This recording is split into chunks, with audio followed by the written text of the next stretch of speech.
একটা বাস্তব ঘটনা আমি আপনাদেরকে শোনাই। একটা বাস্তব ঘটনা শোনাই। বিশ্ব মা দিবস পত্রিকার মধ্যে একটা যুবক তার জীবনের কাহিনী লিখছে। যুবক বলতেছে, দুনিয়ার সন্তানের দল, আমার মতো কুলাঙ্গার সন্তান কেউ হইও না। আমি আমার মার গর্ভে একমাত্র সন্তান ছিলাম। আমার জন্মের কিছুদিন পরে আমার আব্বা মারা গেছেন। আমার মাকে অন্যত্র বিয়ে দেওয়ার জন্য আমার নানা নানি মামা মামি তারা সবাই আসছে মাকে অন্যত্র নিয়ে বিয়ে দেবে। কিন্তু মা কয়, না না বাবা, আমি কোথাও বিয়ে বসবো না। আল্লাহ আমাকে একটা মানিক দিয়েছে, আমি আমার মানিকের চেহারা দেখা জীবন যৌবন কাটায় দিব। আমি একবারই বিয়ে বসছি, দ্বিতীয়বার বসবো না। আমি আমার স্বামীর বাড়ি ছেড়ে যাব না, যাব না। ওই যুবক বলতেছে, আমাকে মা আদর করে করে চুমু দিয়া দিয়া আমাকে আম্মা বড় করলেন। আমি যখন প্রাইমারি স্কুলে ভর্তি হব, মা মানুষের কাছ থেকে দাঁড় করে করে আমাকে স্কুলের খাতা কলম কিনে দেয়। মানুষের বাড়িতে কাম করে করে মা আমার স্কুলের খাতা কলম কিনে দেয়, বই খাতা কিনে দেয়। আমি যখন একটু বুঝ হলো, ক্লাস 5-এ পড়ি, আমি তাকায় দেখি মার একটা চোখ নাই। বুঝ হওয়া মাত্রই দেখলাম মার একটা চোখ নাই। মাকে আমি জিজ্ঞেস কোনোদিন করি নাই, মা গো চোখ কি হলো? কিন্তু দেখতাম আমার মায়ের একটা চোখ নাই। এই জায়গাটা বিশাল গর্ত হয়ে আছে, দেখলে বড় ভয় লাগে। মা আমাকে দেখার জন্য স্কুলে আসতেন। আমার ক্লাসমেট অন্যান্য ছাত্রছাত্রীরা তারা ভয় পাইত। আমাকে বলতো, তোর আম্মুকে বলবি যেন স্কুলে না আয়, তারে দেখলে আমাদের ভয় লাগে। আমি বলতাম, মা তুমি স্কুলে আইসো না। মা আমাকে জড়ায় ধরে বলতো, বাবা রে, যেই সন্তানের জন্য মা সারলাম, বাবা সারলাম, আপন সবাইকে সারলাম, শুধু সন্তানের কথা মাথায় নিয়া। ও বাবা, তোমাকে যদি সারাদিনে একবার আমি মা না দেখি, আমি থাকতে পারি না, অস্থির হয়ে যাই। এজন্য আমি দেখতে যাই। মা হাই স্কুলও আমাকে দেখতে যায়, কলেজে গেলেও সারাদিনে মা বাড়ি থেকে একবার আমাকে দেখতে যায়। এইভাবে মাকে যত নিষেধ করি মা নিষেধ মানে না। আমি ঢাকা ইউনিভার্সিটিতে ভর্তি হয়ে গেলাম। সেখানে আমি পড়ালেখা করতেছি। সুন্দরী একটা মেয়ের সাথে আমার পরিচয় হয়। এই সুন্দরী মেয়ের সাথে পরিচয় হয়। এ ছিল আমার একজন শিক্ষকের মেয়ে। আমার ভার্সিটির লেখাপড়া শেষ হওয়ার পর আমার শিক্ষক আমাকে বলতেছে, বাবা একটা ভালো চাকরি দিব, শর্ত হলো আমার মেয়েটাকে বিয়ে করা লাগবে। আমিও মেয়েটারে পছন্দ করতাম, মেয়েটাও আমাকে পছন্দ করত। আমি মাকে এসে বললাম, মা, ও মা, মা গো মা, আমি তো একটা মেয়েকে পছন্দ করি, বিয়ে করলে চাকরি পাব। কিন্তু মা বলতেছে, বাবা রে বাবা, ধনীর মেয়ে গরিবের ঘরে আইন না, ধনীর সন্তান গরিবের ঘরে থাকে না। এজন্যই শরীয়ত কই কুফুদে করে যুবক, ভালো পজিশন পাইলেই তুমি দৌড় দিও না। বিবাহটা একটা ছেলে খেলা নয়, একটা আগামী একটা জীবন জড়িত, এর মধ্যে আওলাদের ভবিষ্যৎ জড়িত। এজন্যই বিবাহ শাদী এটা ছেলে খেলা নয়, খামখেয়ালি কোনো বিষয় নয়। শরীয়ত বলে কুফু মিলায় বিয়ে কইরো। তুমি যেই পর্যায়ে আসো এই পর্যায়ে যাও, বেশি উপরে যাও না, গেলে পরে সংসারে শান্তি আসবে না। মা কিন্তু এই কথাটাই বুঝাইছে। ছেলে কয়, না গো মা, কোনো অসুবিধা হবে না। তার সাথে আমার কথা হয়েছে, ছেলে একদম পাগল পারা হয়ে গেছে। মা বাধ্য হয়ে রাজি হয়ে গেল। কিন্তু ভাইরে, মা যা ভাবছিল তাই হল। অল্প দিনের ভিতরেই সে তার স্বামীরে পটাইয়া মার বিরুদ্ধে বিভিন্ন কথা বলাইয়া, মার সাথে গোসা করাইয়া স্বামী লইয়া শহরে চলে গেল। মারে গ্রামে পাঠায় দিল। এই মা, বৃদ্ধা মা, একা একা গ্রামের বাড়িতে থাকে, কেউ নাই। যেই সময়ে মাকে তার মা বাবা নিতে আসছিল, যায় নাই। যেই সন্তানের কারণে এই বাড়িতেই থাকলো, এই সন্তান এখন মাকে ফালায়া শহরে থাকে। সুন্দরী বউ নিয়ে মার খবর নেয় না, বৎসরে একবারও মার কাছে আয় না। ঈদ যায়, ঈদের চান যায়, মাকে দেখতে বাড়িতে আসে না। কিন্তু সন্তান তো কলিজার টুকরা সন্তান। শহর থেকে কেউ আসলেই মা ওই মানুষটার বাড়িতে গিয়া যা প্রায় দইরা কান্দে আর কয়, তোমরা আমার মানিক রে ঢাকা শহরে দেখছো নি গ, কেমন আছে আমার মানিক? মানুষেরা কইতো তোমার ছেলে ভালো আছে, মস্ত বড় অফিসার, মস্ত বড় অফিসার। এই কথা শুইনা মা চোখের পানি মুছত। একদিন মা নিজেই ঠিকানা লইয়া ঢাকা শহর চলে গেছে। সন্তানের বাসার সামনে যাইয়াই কলিং বেলটা টিপ দিছে। ছেলে দরজাটা কইলা দেখি মা লাঠিতে বর দিয়া দাঁড়ানো। দেখা মাত্রই ছেলে কলিজা শক্ত হয়ে গেছে গুনাহ করতে করতে। দেখা তার দিল নরম হলো না। ডাক দিয়া কই, মা তোমার একটা চোখ নাই, দেখলে ভয় লাগে, বিশ্রী লাগে। কলেজ জীবনে শান্তি দাও না, স্কুল জীবনে শান্তি দাও না। বউ নিয়ে আমি একটু সুখে থাকবো, তাও বুঝি তুমি চাও না। আমার বউ তোমারকে দেখলে ভয় পায়, ভয় পায়। কেন তুমি আইসো, কেন আইসো? এই কথা বলতেই মা দরজার সামনে হাউমাউ করে চোখের পানিটা ধরে আমার কান্দে আর কয়, বাজার আমি তোমার ঘরে থাকতে আসি নাই রে, আমি সাহায্য নিতে আসি নাই। আমি শুধু আসছি এক নজর আমার সন্তানের চেহারা দেখার জন্য। আমি এসেছি শুধু চেহারাটা দেখার জন্য, থাকতেও আসি নাই, সাহায্য নিতেও আসি না। বাবা আমি দোয়া করে গেলাম তোমরা শান্তিতে থাকো। এই মহিলা দুঃখিনী মা সন্তানের চেহারাটা শেষমেশ পিছনের দিকে তাকায়া বাড়ির দিকে রওনা দেয়। বাড়িতে চইলা আইসাই মা অসুস্থ হয়ে পড়ে বিছানায় পড়ে গেছে। এই শেষ পড়া পড়লো মা, আর বিছানা থেকে উঠে নাই, অসুস্থ হয়ে গেল। আত্মীয় স্বজনের ভিতর থেকে তার একজন এরকমভাবে তার একজন ভাইয়ের মেয়ে তারে দেখাশোনা করার জন্য আসলো। ওই যুবকের ফুফাতো বোন আসলো ফুফুকে দেখার জন্য। আইসা সে এরকমভাবে সেবা করতেছে, সেবা শুশ্রূষা দিতেছে। এইভাবে কয়েকদিন যাওয়ার পর চিকিৎসার অভাবে এই দক্ষিণী মা দুনিয়া থেকে বিদায় নিল। বেশ কিছুদিন পর গ্রামের পাশে একটা অনুষ্ঠান, ওই অনুষ্ঠানে যুবককে অতিথি করা হয়েছে, চিফ গেস্ট, প্রধান অতিথি, কারণ সে মস্ত বড় অফিসার। যুবক বলতেছে আমি অনুষ্ঠানে যোগ দিলাম। অনুষ্ঠান শেষ হওয়ার পর মনে মনে ভাবলাম পাশের গ্রামটাই তো আমার নিজের গ্রাম, একটু মারে দেখে যাই, মারে আইসি যখন দেখে যাই। বাড়িতে আসছে, আইসেই দেখে দরজা বন্ধ। ডাক দিছে মা কয়া, কেউ দরজা খুলে না। আবার ডাক দে, কেউ দরজা খুলে না। আবার ডাক দে, মা কয়া দরজা খুলছে। একজন মহিলা অপরিচিত, কে গো তুমি? কয় আমি তোমার ফুফাতো বোন। তুমি এখানে, মা কোথায়? বলতেই মহিলাটা চোখের পানি জড়ায় কাঁদতেছে আর বলতেছে, আমার ফুফি যান আজ থেকে 1 সপ্তাহ আগে দুনিয়ার জগৎ ছেড়ে চলে গেছে। আপনি বুঝি এই বাড়ির সাহেব? কয় হ আমি এই বাড়ির সাহেব। কহায় মৃত্যুর আগে আমার ফুফু কত করে কান্নাকাটি আমাদের কি করলো। আমার এক নজর আমার সন্তান রে তোমরা দেখাইবানি গো, মৃত্যুর আগে আমার সন্তান রে এক নজর দেখাইবানি।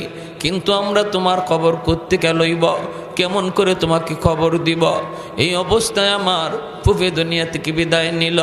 যাবার সময় আমার হাতে একটা চিঠি দিয়ে গেল আর বলে গেল, মা রে আমার সন্তান যদি কোনোদিন আমার খবর নিতে আয়, তুমি তার হাতে আমার চিঠিটা পৌঁছায়।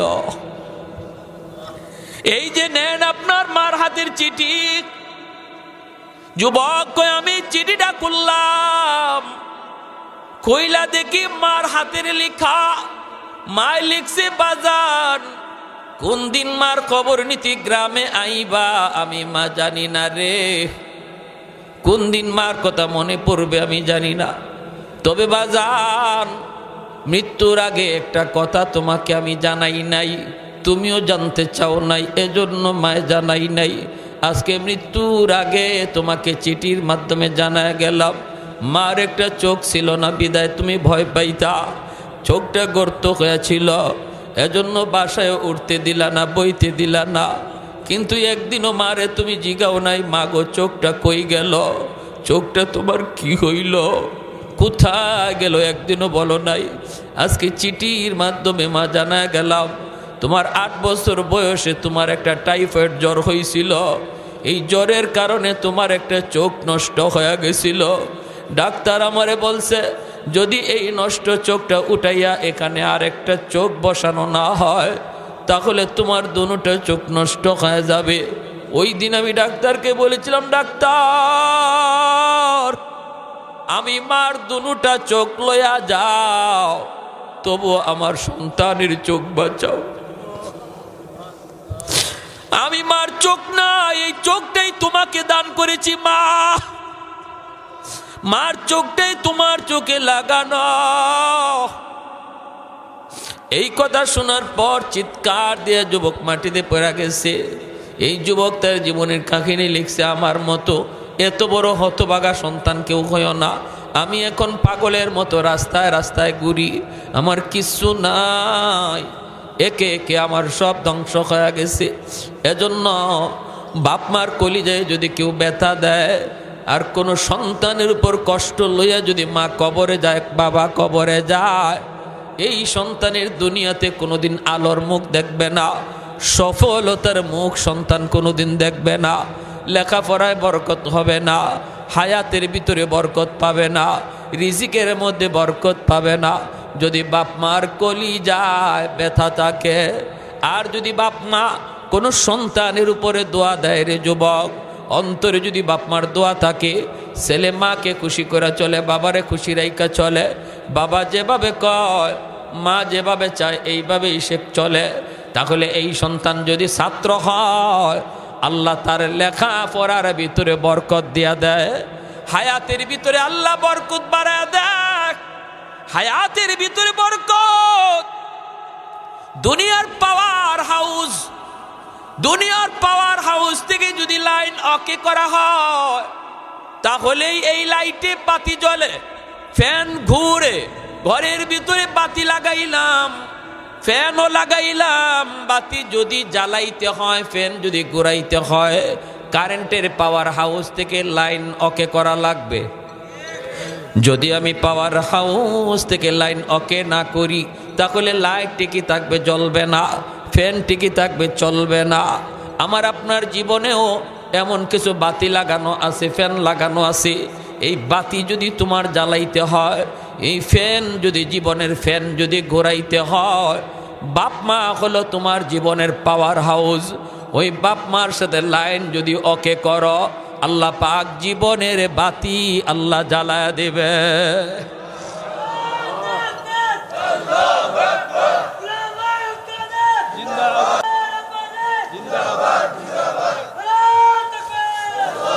ভাইরা আমার, এজন্য আল্লাহর নবী, রহমতের নবী, মায়ার নবী বলেন, মায়ার নবী, দয়ার নবী বলেন, এর যুবক, 1 নাম্বার কাজ হলো বাপ মার জন্য বেশি বেশি করে তুমি দোয়া করো, দোয়া করো। যখনই তুমি বাপ মার জন্য এই দোয়াটা করবা, বাপ মা জীবিত থাকার কবরে চলে যাক, সর্ব অবস্থায় এই দোয়াটা তুমি করবা, নামাজের পরেও করবা, নামাজের বাহিরেও করবা, মসজিদের ভিতরেও করবা, মসজিদের বাহিরেও করবা, কবর দেখলেও করবা, কবর না দেখলেও বাপ মার কথা ইয়াদ হলে দোয়া করবা। আল্লাহর নবী কয় সাথে সাথে তোমার এই দোয়ার খবর আল্লাহ বাপ মার কবরে পৌঁছায় দেয়। আমি দেখেছি গো নবী, আমার বাবার কষ্টের চিত্র আমি দেখেছি। অগণবীজি, আমি একটু বড় হওয়া মাত্রই আমার আব্বা আমার আম্মা একে একে দুজন বিদায় নিলেন। আমি অনেক চেষ্টা করেছি গো, ভালো কোনো কাজকর্ম করার জন্য, সংসারের অভাব দূর করার জন্য আপ্রাণ আমি চেষ্টা করেছি। চিকিৎসাটা করানোর জন্য, আমার মাকে ঔষধ খাওয়ানোর জন্য চেষ্টা করেছি, কিন্তু নবী গো আমি সফলতা পাই নাই। টাকা পয়সার কোনো সন্ধান আমি পাই নাই। বাবার চিকিৎসা আমি ভালোভাবে করতে পারি নাই। মায়ের চিকিৎসাও আমি ভালো ডাক্তার দেখাইতে পারি নাই। ওগো নবীজি,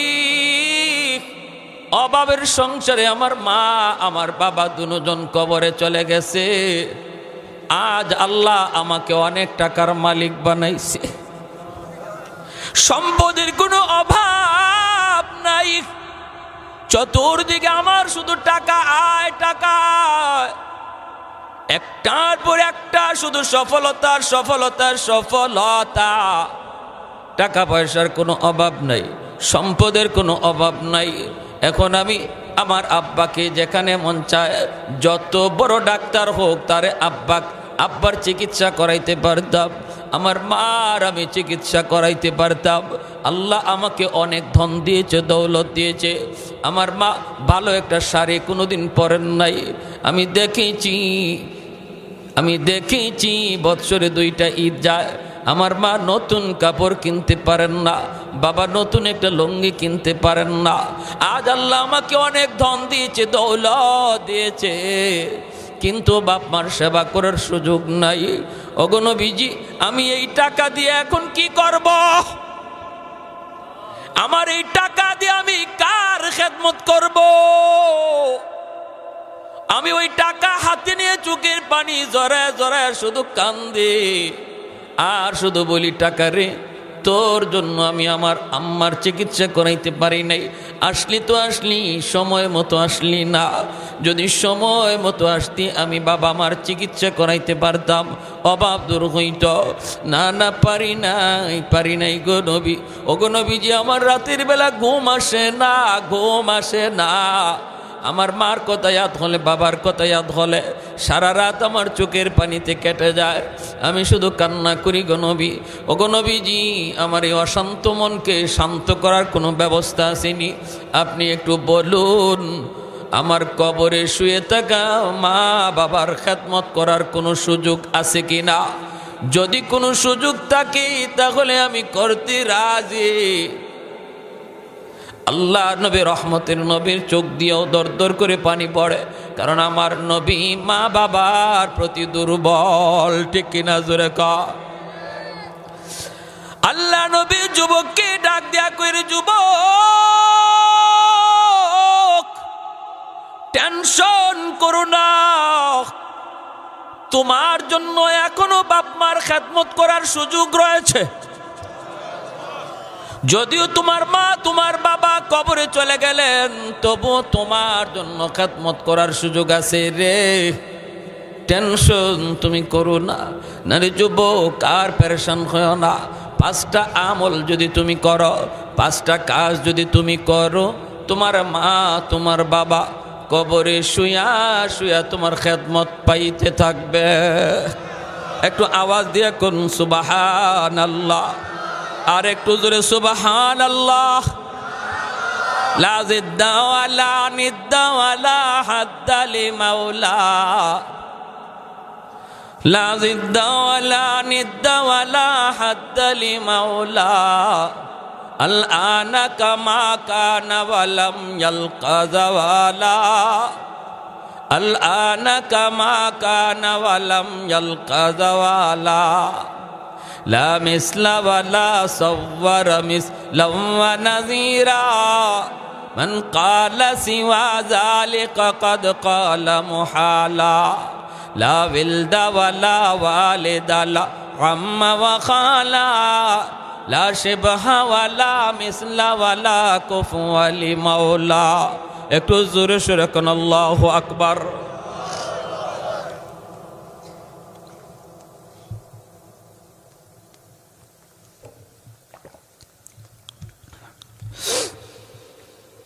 তাহলে আল্লাহর নবী যুবককে একটা ব্যবস্থা দিলেন। কয়টা কাজ করলে? মনোযোগ আমার দিকে কার কার আছে হাত উঠে আল্লাহকে দেখান। এই 5টা আমল 5টা কাজ সবাই শুনতে চাই ইনশাল্লাহ। কয়টা আমল কয়টা কাজ? জোরে বলেন কয়টা কাজ? 5টা কাজ যদি তুমি করো, তোমার মা তোমার বাবা কবরে শুয়ে শুয়ে তোমার খেদমত পাইতে থাকবে রে যুবক। 1 নম্বরে আল্লাহর নবী বলেন আসসালাতু লাহুমা, বেশি বেশি করে বাপ মার জন্য তুমি দোয়া করো। যখনই তুমি বাপ মার কথা ইয়াদ হবে তখনই তুমি দোয়া করো। দোয়া, যেই দোয়াটা আল্লাহ পবিত্র কোরআনের সূরা বনি ইসরাঈলে আল্লাহ নিজে শিখায়া দিয়েছেন। আল্লাহ পাক রব্বুল আলামিন বলে ইম্মা ইয়াবলুগান্না ইনদাকাল কিবারা আহাদুহুমা আও কিলাহুমা ফালা তাকুল লাহুমা উফ ওয়ালা তানহারহুমা ওয়া কুল লাহুমা কাওলান কারীমা ওয়াখফিদ লাহুমা জানাহাদ যুল্লি মিনার রাহমা ওয়া কুর রাব্বিরহামহুমা কামা রাব্বায়ানি সগীরা। আল্লাহু আকবার। আল্লাহ পাক রব্বুল আলামিন যেই দোয়াটা আল্লাহ নিজে শিখায় দিয়েছেন, আল্লাহ পাক দুনিয়ার সমস্ত সন্তানদেরকে যেন আল্লাহ বলতে চান, এরে দুনিয়ার সন্তানের দল, তোমরা যারা বাপ মার জন্য আমি আল্লাহর কাছে দোয়া করবা, কেমনে দোয়া করবা জানোনি? আমি আল্লাহ নিজেই দোয়া শিখায় দিচ্ছি। ভাইরে, আল্লাহ যদি বাপ মার দোয়া নিজে শিখায় দেয়, দোয়া আমরা চাই কার কাছে? এখন আল্লাহ যদি কয় এমনে চাও, তাহলে বোঝা গেল এই চাওয়াটা কবুল হবে 100%, ঠিক না? ফ্যাক্টরির মালিক চাকুরির বিজ্ঞাপন দিল, অনেকগুলি মানুষ চাকুরির জন্য আবদার করলো। একজন মানুষকে, একজন যুবককে ফ্যাক্টরির মালিক দেখেই তারে বলতেছে, রে যুবক, বাড়ি কোথায়? বাড়ি দোহালি। কই বাড়ি দোহালি? আমিও তো দোহালির সন্তান, আমিও তো চাতুকির সন্তান। তুমি তো ঢাকাতে আসছো আমার ফ্যাক্টরিতে চাকরি নেওয়ার জন্য, 1000-2000 দরখাস্ত পড়বে, এর ভিতর থেকে আমি তোমাকে আমার ফ্যাক্টরিতে নিয়ে নিব। কিন্তু নিতে হলে কি করা লাগবে জানোনি? আমার কাছে দরখাস্ত দিবা। কেমনে দিবা আমি তোমার শিখায় দেই। এমনে এমনে তুমি লেখবা, এমনে এমনে আমার কাছে চাকরি চাইবা। যদি মালিক নিজেই দরখাস্ত শিখায় দেয়, তাহলে বোঝা গেল আর কারো চাকরি হোক না হোক, ওরটা হবে 100%। আল্লাহ পাক রব্বুল আলামিন কয়, দুনিয়ার বান্দা বান্দির দল, যারা বাপ মার জন্য আমি আল্লাহর কাছে দোয়া চাও, কেমনে করে দোয়া চাইবা জানোনি? আমাকে বলো, রব্বির হামহুমা কামা রাব্বায়ানি সগীরা। যখনই তুমি এই দোয়াটা বাপ মার জন্য করবা, সাথে সাথে তোমার খেদমত কবরে চলে যাবে। একটু জোরে কন্যা সুবহানাল্লাহ। অর্থ কি? রব্বির হামহুমা কামা রাব্বায়ানি সগীরা। আল্লাহ, আমার আব্বা আম্মার উপর তুমি রহম করো, আমার আব্বা আম্মারে তুমি মায়া করো, আমার আব্বা আম্মারে তুমি মায়া করো। কেমন করে? যেমন করে শিশুকালে আমার মা আমাকে আদর করছে, আমাকে মায়া করছে, শিশুকালে আমার বাপ মা যেইভাবে আদর আর মায়া আমাকে করছে গো মালিক, এইভাবে কবরে আমার বাপ মারে মায়া করো। রব্বুল আলামিন কই, রে বান্দা, শিশুকালে তোমার মা তোমার বাবা কি পরিমাণ মায়া তোমারে করলো, তুমি দেখো নাই? দেখছি আমি আল্লাহ। আমি আল্লাহ দেখেছি কত রাত তোমার মা তোমার মাতার পাশে দাঁড়ায় দাঁড়ায় পাহারা দিছে রে। অসুস্থ হইছ, মার মাতার পাশে দাঁড়ায় দাঁড়ায় সারা রাত জাগনা ছিল। কত মা এমনও কইছে, মালিক আমার সন্তানের অসুস্থতা আমারে দিয়ে দাও, আমার সন্তানরে তুমি সুস্থ করে দাও। কত বাবা এমনও দোয়া করে, আল্লাহ আমার হায়াতটা আমার সন্তানরে দিয়ে দিলাম, তবু আমার সন্তানরে তুমি হায়াত বাড়ায় দাও। কত দোয়া, কত মায়া, কত মায়া। মা ঘুমায়, দুধের বাচ্চাটা আমার পাশেই ঘুমন্ত। এই দুধের বাচ্চাটার উপরে কখন মার বডি পরে যায়, কখন হাত পরে বাচ্চার কষ্ট হয়, এই ভয়ে সারাটা রাত মা ঘুমায় ঠিক, কিন্তু সর্বদা সজাগ থাকে, সজাগ। চোখ লাগে কিন্তু অন্তর খোলা থাকে। হাতটা সন্তানের বুকের উপরে দিয়া রাখে, সারাটা রাত মা ঘুমায় কিন্তু সন্তানের বুকের উপর থেকে মা হাতটা সরায় না। সুবহানাল্লাহ কোন। আল্লাহ পাক রব্বুল আলামিন করে বান্দা এই দৃশ্যগুলি আমি আল্লাহ দেখছি, আমি আল্লাহ সবগুলি দৃশ্য দেখছি।